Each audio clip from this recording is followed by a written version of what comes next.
ဖွဲ့စီမျိုးဖွဲ့စီရေးကြီးလောက်ကောင်းလို့ပြီးအမြင့်ဆရာကောင်းလို့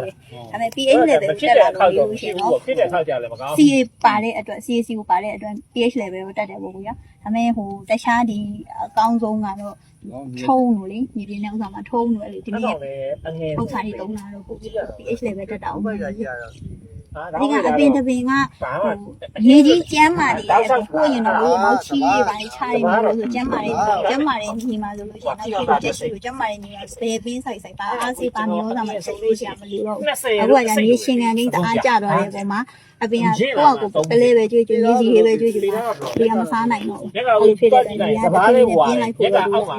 ရေပြင်းတဲ့နေရာမှာအဲ့လိုတုံးမယ်ဆိုလို့အဓိကဒီလေးလည်းတက်ဖို့ထိရောက်တာဘဲစားတက်ဖို့အုပ်စုတော့သူ့အဲ့ခုနကဘိုင်းဆိုရီရဲ့20ကိုညာသေးလည်းတက်ပါတယ်ဘိုင်းဆိုရီရဲ့25ခုနောက်ပိုင်းစမ်းစားပြီးတော့30နဲ့လာပြီအကျော်လေးတအေကားမှာဆိုလို့ရှိရင်ပိတ်တာ200ပေါ့ဒီမိုင်းဒီကုန်းမှာဆိုလို့လုပ်လဲဆိုထုံးကို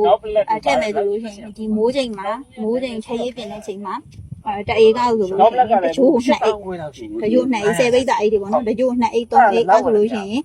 4ကျိုးဆိုလို့ရှိရင်ပိတ်တာ80တိတ်တာဖြစ်သွားပြီပေါ့အဲ့လိုထိုင်ခိုင်းပြီးတော့ဆောပဲချိန်ပေါ့ပဲထုံးချိန်ညာထည့်ခိုင်းတယ်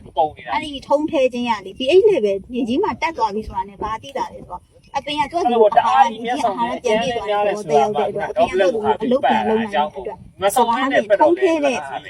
လေမှာရှိတဲ့စပါးနဲ့ထုံးမထဲတဲ့လေမှာရှိတဲ့စပါး pH level မတက်တဲ့စပါးနဲ့အရင်တိတ်တာတချို့ရှိတယ်အဲ့ဒါငါတို့ဒီဟင်းသီးဟင်းပင်တွေကြအောင်နော်အခုကိုပန်းခင်းမှာဆိုလို့ရှိရင်လည်းမြေကြီးလေးတွေက4.5ဒီအတူတူပဲဒါပေမဲ့ဒီဘက်အပင်မှာကျတော့အပင်က